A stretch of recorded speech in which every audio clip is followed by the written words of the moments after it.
Bismillah. So I think this is live. To vlog or not to vlog? That's the question for today, and this is a Muslim's perspective. I am Saifuddin, and I will be sharing my perspective on things, and this will be the first time we will be doing this. And the question for today is to vlog or not to vlog. Okay, by the way, in case anyone is actually watching this, Assalamualaikum warahmatullahi wabarakatuh and good greetings. Right, okay, back to the podcast that we're doing. This is the first time I'm ever streaming live in a video podcast like this, and hopefully this will be a starting point of a long commitment for a certain reason that we will be discussing towards the end of this. And the question for today is to vlog or not to vlog, right? And there's a reason why I'm starting with this one, even though I'm hoping, if you can guess by the topic of or the title of this podcast, a Muslim's perspective,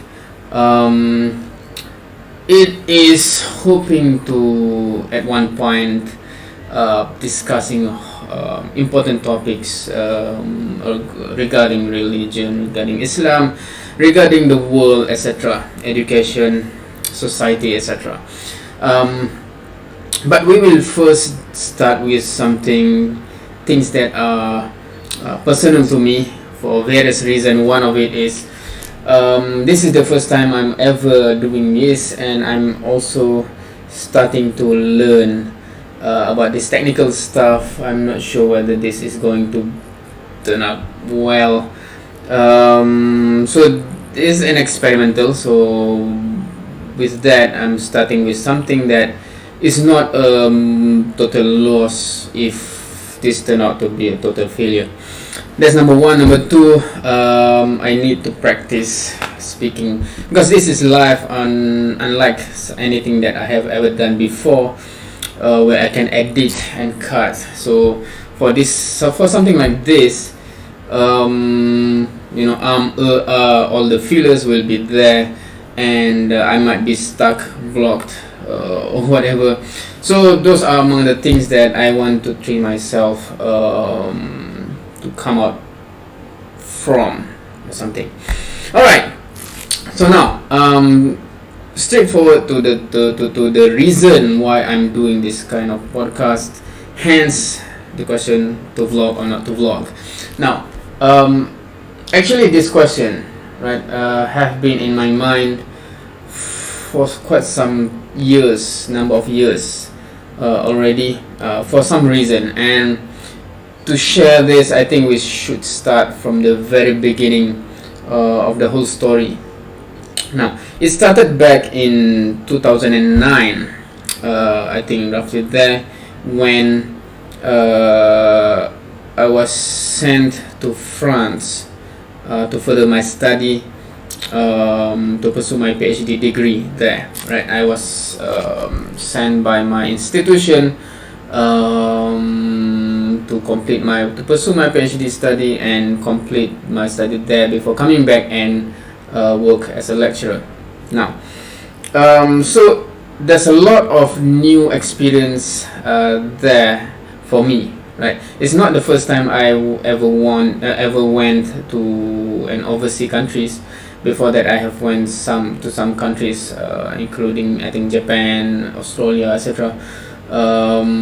But those times I was following my parent and basically going with my family. So in 2009, when I went to France with my wife, with my already 2 kids there, it is the first time I went to a foreign country independently, meaning that I have to find a house to live in, I have to take care of my kids and my wife, etc. Right, so basically the first time independently living outside of Malaysia, which is my country. Right, so with that comes a lot of new experiences, from as I mentioned, independently living. First, I think the first house I rent as a family, because before that we are living with my family, my parents still. That's number one. Number two, doing that in a foreign country where the climate is totally different, right? The first time we see snow, etc. Thirdly, that is also coincide with the time when my eldest son actually start to go to school, right? So that's actually a big experience for any parent also. So combination of this is partially what triggered my first phase of making videos, right? Because the thing is, we want to keep memories, right? We take pictures, we take videos, and I have something with videos, but that's the first time I think I ever recorded videos, and I wanted to show my family back home. I don't know why. So the options basically to put it online for my family to watch it back at home. And I think back then the only possible option that I found is YouTube, right? It's free. I can put it there without any charge, because there are several platforms that offer for you to put up content, big files for example, but it does come up with some payment or something back then, right? But YouTube have its own business model, I think, and now we know how they make money, right? But then I don't understand it, how they put up space for us to put up our videos without any charge, right? And back then, now I think most of us are familiar with Facebook, Instagram, where you can actually do that also, but those options are non-existent back then. Actually, I'm not sure how many of you remember this, but actually at that time what we have is Friendster. I'm not sure how many of you have ever used Friendster, right? This exists before Facebook, but Friendster do not have the function to put up videos. Even when Facebook started, I think they do not focus on this aspect. Now they are focusing on video content more than that. Okay, so those are the things that I think you already know. But back then, so that is where I first start to create my own YouTube account, and I put up videos. So most of videos from 2009, anyone who actually can go to my channel, my first channel, and see what kind of videos I uploaded back then from 2009 onwards, right? So it's just taking video outside of the window, seeing snow, because we have never seen snow before, right? So those kind of things, right? And then first day of sending my son to school, to kindergarten and school back then, etc. Right, so that's my first experience of making videos, recording videos, and put up online for my family to watch back home, right? So that was the experience and the starting point of me actually making videos, any sort of videos, right? So this goes on, right, for and then suddenly but my third child was born there in the first year in France. That was also an experience. I make a special video for that, because the way that the whole episode went through is an experience that I will never forget, and also I will not want to ever repeat, right? I will not go into detail on this, but anyone search for that video, you can see that. Anyway, so from me creating a YouTube account, put videos there, it goes for quite some time, right? And then also some of my experiences in France is I'm involved in student activities, Muslim activities, where we have talks, we have discussions, etc. So I also take a lot of videos of talks, and that's the second type of content that I put up on YouTube. on my account there, right? So that's the second thing. And then after some time, fast forward after 4 years, not after 3 years, 3+ years, I faced this decision that I have to make. My PhD should finish by that time, but it hasn't. I applied for an extension. My supervisor there was concerned. He think that even if I extend, I will still not be able to finish unless I send my family back home.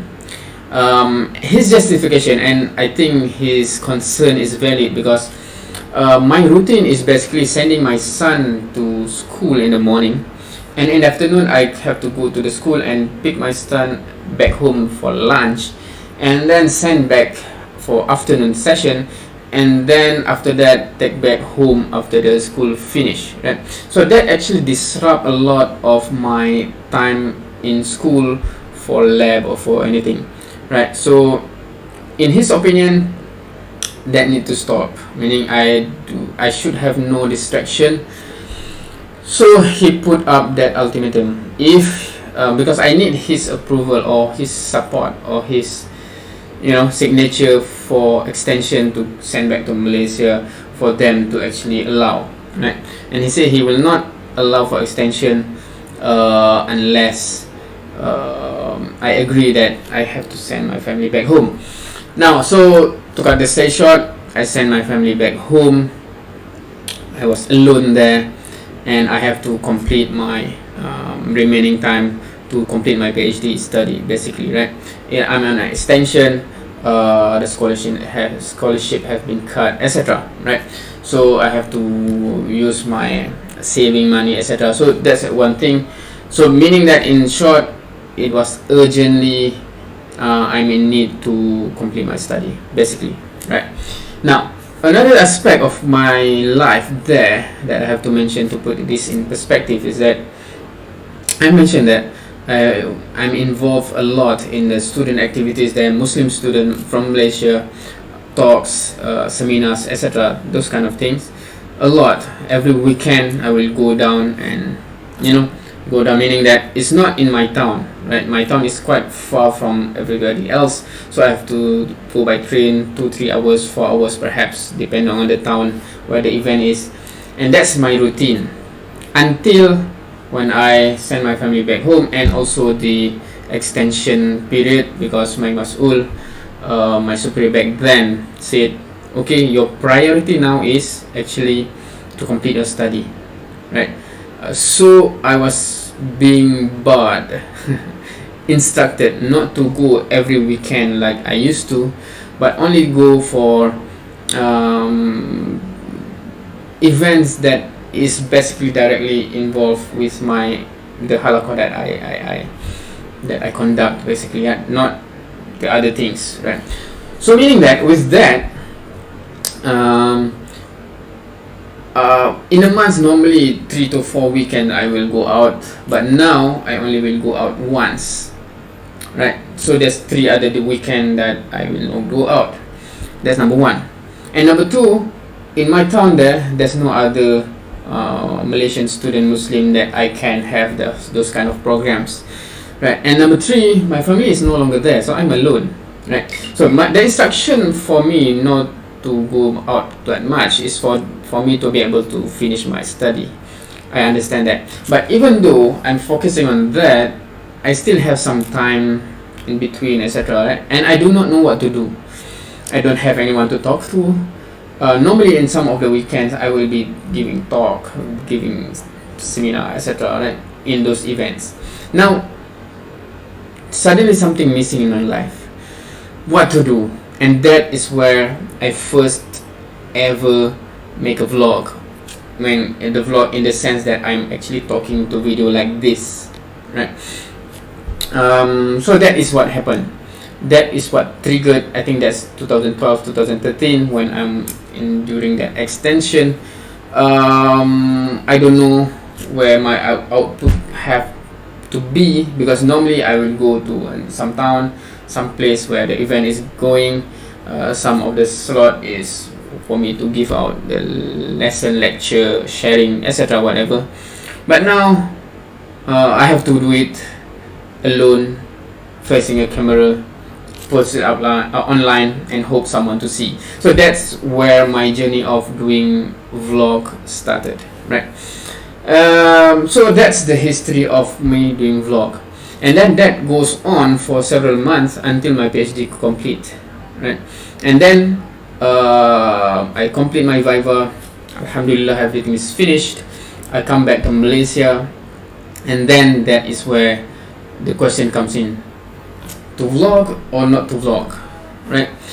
Why is this question come in? One is that if you understand why, the reason why I started doing so, it is actually for a channel for me to deliver content, message, whatever,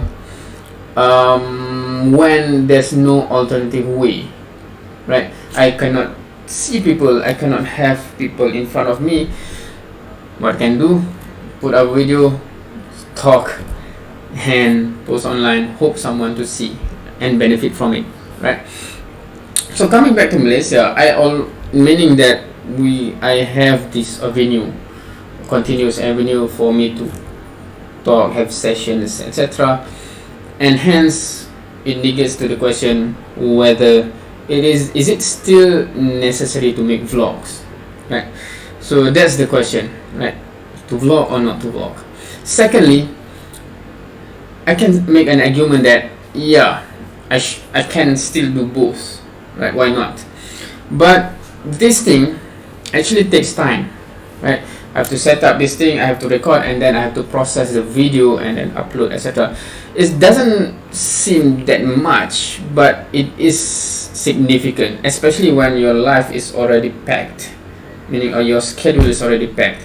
You have your day job, you have your family, taking kid to school, etc., and then you at night you have meetings, halaqah sessions, etc.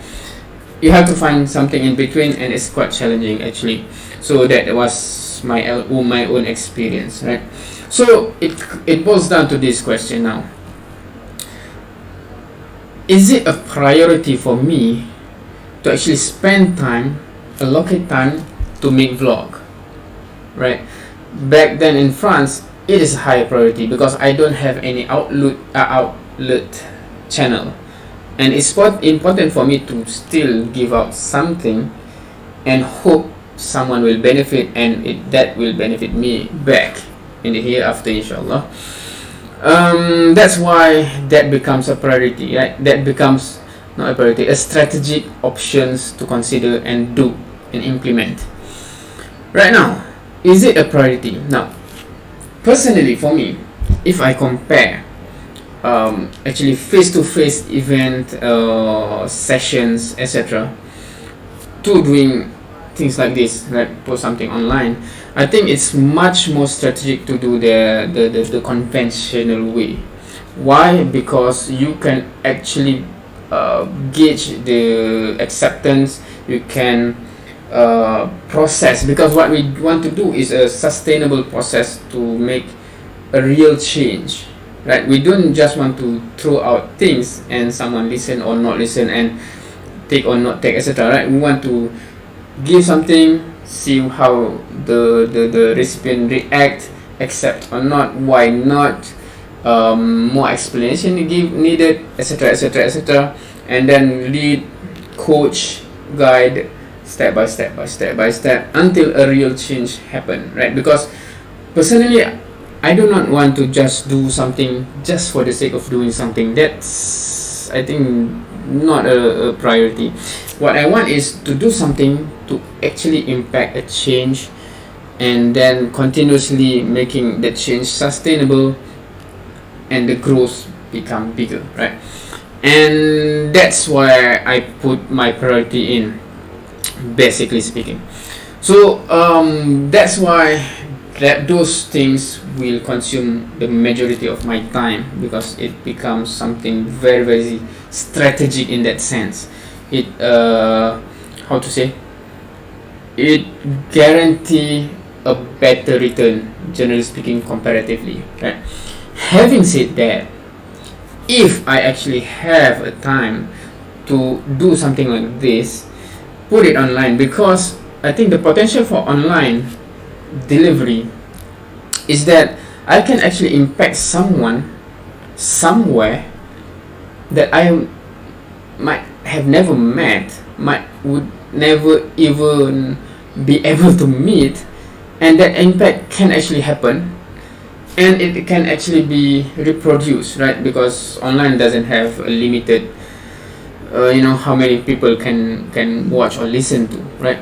So looking at that, I think the potential is also great that's in that platform or channel, right? If it can actually deliver some change. And we don't know, I don't know, I might be, and that's another thing, when I put it there, say I die tomorrow, it's still there, and perhaps someone a week later, a month later, a year later, take a look at it, get the benefit, implement in their life, and I got a reward for that, right? So the possibility is there for a great reward, and that's enticing to me, which is why I think I do want to also leave something in that channel, so that hopefully someone can take benefit from it, implement in their life, etc., and I will be getting reward without even knowing what happened, right? So I think that is also why I'm trying to find ways to have those channels also, right, on top of this face-to-face. Now again, when having mentioned what I have mentioned, right, some people might say, oh, then this is more priority then in terms of the multiplication of reward possible, right? However, as I mentioned before, when you do face-to-face, you have to also notice that the multiplication effect here also, right? Because it's more sustainable, it's more manageable, and if you can create change in that person's life to the point that he become an agent of change, that is where your reward will multiple, right? Because he will impact others, and your reward, and then it becomes like multi-level da'wah basically, right? And then your reward becomes big and big and big, right? So I still feel that this is most practical, sustainable way for biggest reward that I can think of right now, right? Face to face, because you can gauge, measure, coach until he can coach other people, right? But at the same time, as I said, if time permits, I still do not want to waste opportunity for this kind of channel also, right? Hence what I'm doing right now. So that give the answer, right? Hopefully I still want to vlog, give out something in the hope that it affects someone in their actual action in their life, and I will get reward for it. Right now, the next phase is why I doing it in this way, right? This have to do with something that I noticed, that recording a video is one thing. I will record, say something, but the time needed to process the video into the vlog, into how to say, a format that is nice to look at, right? It does take time, and I'm not a perfectionist, but I want it to be as good as possible, and that takes time also, right? And that is where I've been thinking of what is the priority then, because whenever I have to do that, I would tend to spend time on it. And now anyone actually watching on this channel right now, if you go to some playlists, right, you can see that actually I have uploaded lots of unlisted videos in this channel, but you can see it in the playlist.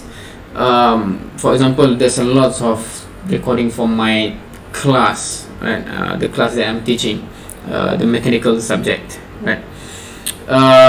So those videos also takes time. So those are also my priority, because I'm being paid as a lecturer to teach part of the job, description is to teach is 1/8 of the description, or I think something like that, right? Because you have to do research, publication, etc., etc. But anyway, one of it is to teach, to give lecture, and one of the method I use is to record my session so that the student can refer back to.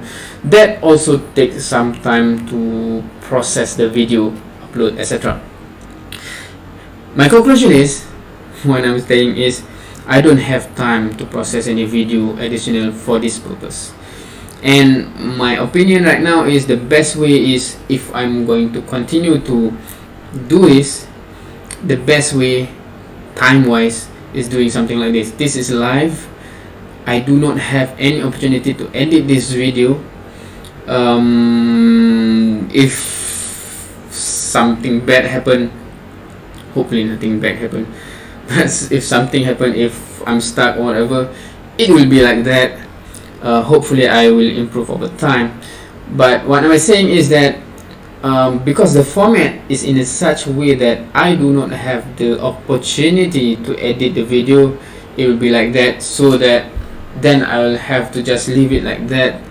Time wise, that's the most strategic way I can think of right now to keep focusing on delivering what I want to say, rather than spending it on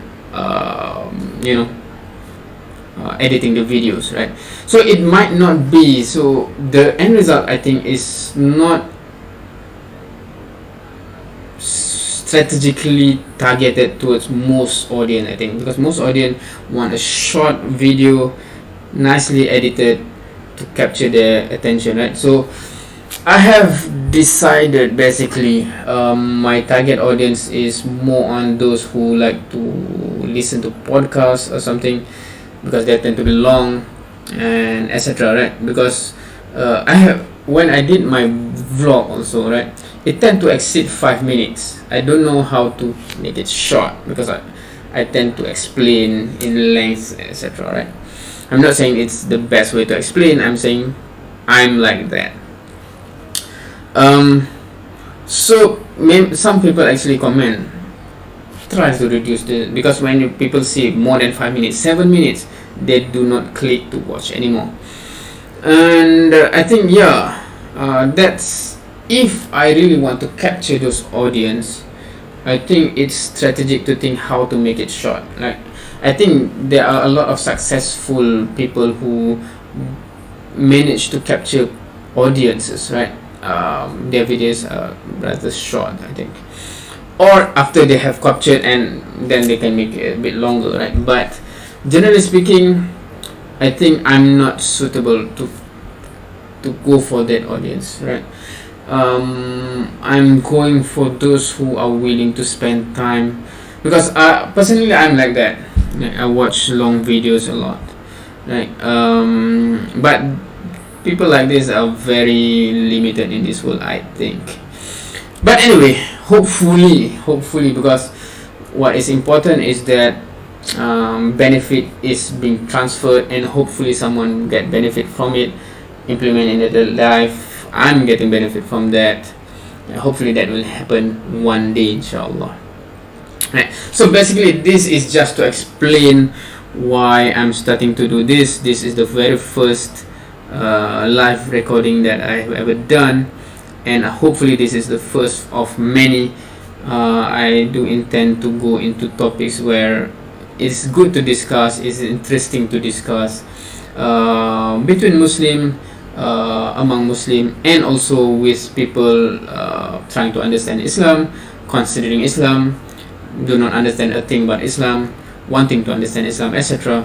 Or Malaysian, for example, or people of the world discussing about education, society, change in society, etc. Any topics that can hopefully make a positive change to the world, I think would be hopefully the thing that we will be discussing in the future, inshallah, hopefully in the near future, right? So this is the starting point, and hopefully it will be a starting point towards a lengthy discussion, a long journey towards betterment for myself and sharing with others, inshallah.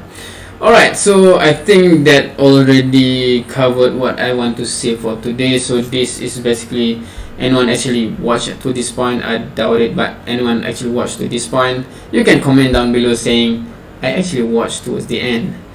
And if you actually, for whatever reason, skip to the end and you actually watch this one, you can just also comment I actually watched the end, in bracket only the end, actually something like that, right?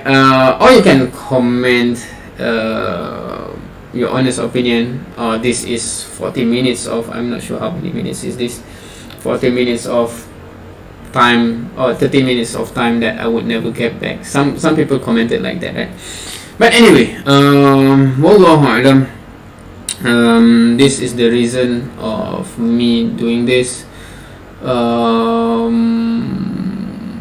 I'm not sure how many now. Okay, normally when we do something like this, right, we are hoping someone will actually watch, right? Otherwise, why bother, right? Why bother making video that no one would ever watch?